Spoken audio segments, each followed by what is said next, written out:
2019-20 চনৰ কথা। তেতিয়া মই পঢ়া শেষ কৰি ঘৰলৈ আহি আছিলোঁ, আমাৰ গাঁৱৰ ঘৰলৈ। আচলতে মই মেট্ৰিক পাছ কৰি টাউনত থাকিবলৈ গৈছিলোঁ, লখিমপুৰত কলেজ যাবৰ কাৰণে। এইবাবে ইমান ঘৰত থকা নহৈছিল, এইবাবে পঢ়া শেষ কৰি ঘৰলৈ থাকিবলৈ আহিছিলোঁ। আমাৰ ঘৰ যিদিনাখন জুই লাগিছিল, এদিনাখন বৃহস্পতিবাৰ আছিল। আচলতে আমাৰ ঘৰটো ৰাতি 11-12 বজাত ঘৰটো জুই লাগিছিল। আচলতে ৰাতি হৈছিল। আমাৰ ঘৰত মা, দেউতা, মই আৰু আমাৰ ভাইটি, আমাৰ 4জন।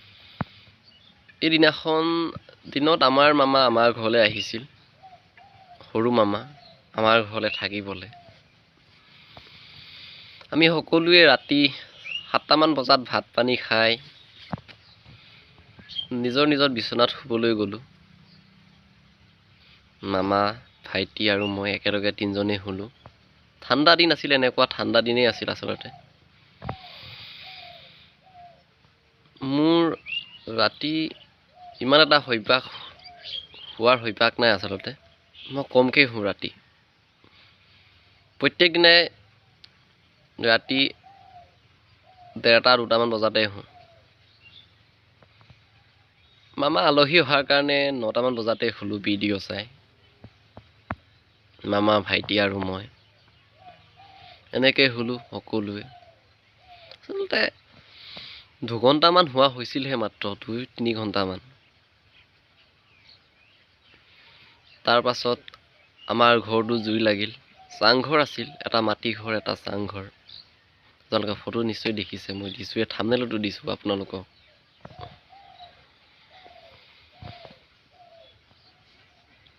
মা কেনেকৈ গম পালে জানো। আচলতে পাকঘৰৰ পৰা আমাৰ ৰুমলৈ, মই যোনটো ৰুমত শুওঁ, তালৈ পাকঘৰটোৰ পৰা মোৰ হোৱা জেগালৈ 50-60 ফুটমান হ'ব দীঘল। আমাৰ ঘৰটো বহুত দীঘল হয়। চিঙৰি জগাব আহিলে আমি কিবা এটা হৈছে বুলি ভাবিছোঁ। চিঙৰি উঠাই মই ফাৰ্ষ্টত উঠিলোঁ, মামা উঠিলে। যেতিয়া ঘৰখন জুই লাগিছিল তেতিয়া অকণমান লাগিছিল, আচলতে বেৰত লাগিছিল আৰু আগপিনে লাগিছিল। আচলতে বেৰ আছিলে, বেৰ থকাৰ বাবে আচলতে জুইটো জল্দি লাগে। ক'ৰ পৰা লাগিলে আজিলৈকে ৰহস্য হৈ থাকিল। ধৌ-ধৌকৈ জুইটো লাগি আছে। আচলতে কাৰেণ্টৰ জুই বুলি ভাবিছিলোঁ, কাৰেণ্ট ওচৰতে আছে, আমাৰ ঘৰ ওচৰতে। এইবাবে ভাবিলোঁ কাৰেণ্টৰ পৰা নিশ্চয় লাগিছে বুলি। এইবাবে ভয়তে একো নকৰিলোঁ। জুই লগাৰ কাৰণে মই ডাইৰেক্ট আমাৰ পিছপিনেদি বেৰ দিয়া আছিলে, এইটো মই খুলি জঁপিয়াই মাটিত নামিলোঁ। চিলিণ্ডাৰ টানি লৈ গৈ তাতে থৈ গ'লোঁ। অবাক হৈ গ'লোঁ আচলতে। বাইক আগপিনে 3খন আছিলে, আমাৰ বাইক, মামা বাইক আমাৰ 2খন। এই 2খন উলিয়ালোঁ, এটা বেয়া হ'ল বাৰু। এনেকৈ আছে, ঠিক নকৰিলোঁ আৰু।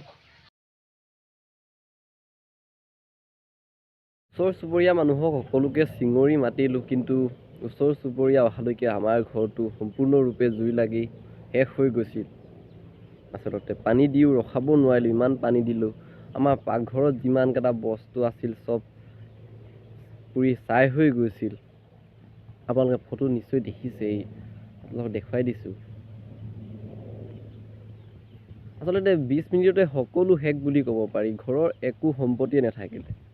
আচলতে কাঁহী বাতিৰ পৰা ধৰি বহুত মূল্যৱান সম্পত্তি আছিল, এইবোৰ পুৰি সকলো ছাই হৈ গৈছিল। আচলতে চিলিণ্ডাৰো ব্ৰাছ হৈ গৈছিল। আমাৰ এক আতংকময় পৰিৱেশৰ সৃষ্টি হৈছিল। এক কথাত ক'বলৈ গ'লে চিলিণ্ডাৰ ব্ৰাছ হৈ গোটেই অঞ্চলটোকে কিবা কৰিলে, ফিৰিঙতি হৈ গ'ল। আচলতে ব্ৰাছ হৈ গৈছিল। আমাৰ ঘৰটো এক বেদনাদায়ক, বহুত আজিও মনত পৰিলে ইমান বেয়া লাগে নহয় ঘৰটোলৈ সঁচাকৈ। আচলতে ঘৰটো ইমান বনোৱা হোৱা নাছিল, আমি মাটি কিনি ইয়াত 2 বছৰমান থকা হৈছিল। সেইদিনাখনে জীৱনৰ প্ৰথম ইমান ডাঙৰ জুই দেখিবলৈ পাইছিলোঁ, বহুত ভয় লাগিছিল। পিছত আমাৰ থাকিবলৈ ঘৰ নোহোৱা হৈ গৈছিল, ৰাতি থাকিবলৈ। পিছত অকলো গাঁৱৰ ৰাইজে আহি এই ঘৰটো বনাই দিছিল। আচলতে ইয়াতে আমি থাকিছিলোঁ, ভাত পানী পাইছিলোঁ, ইয়াতে খাইছিলোঁ। ইয়াতে আচলতে আমি 6 মাহ দিন ধৰি ইয়াতে থাকিবলগীয়া হৈছিল, আমাৰ ঘৰ সম্পূৰ্ণৰূপে ভস্মীভূত হোৱাৰ ফলত। এই ঘৰটোতে আচলতে আশ্ৰয় লৈছিল বনোৱাৰ শেষ নোহোৱালৈকে। এতিয়া ঘৰ বনালোঁ, এইবাবে ইয়াত খেৰ থোৱা ঘৰ বনালোঁ, খেৰ থৈছোঁ। এই আমাৰ পাকঘৰ এতিয়ালৈকে বনাই শেষ হোৱা নাই, কিন্তু খিৰিকী দিবলৈ আছে আৰু প্লাষ্টাৰ কৰিবলৈ আছে, ৰং দিবলৈ আছে। ইয়াতে আমি এতিয়া ভাত পানী বনাওঁ। ক'বলৈ গ'লে ঘৰটো 6 মাহৰ ভিতৰতে বনাবলগীয়া হৈছিল, কাৰণ থাকিবলৈ বহুত অসুবিধা হৈছিল। 4জন মানুহ এটা সৰু ঘৰত থকাৰ সম্ভৱ নহয় ভাত পানী বনাই আচলতে।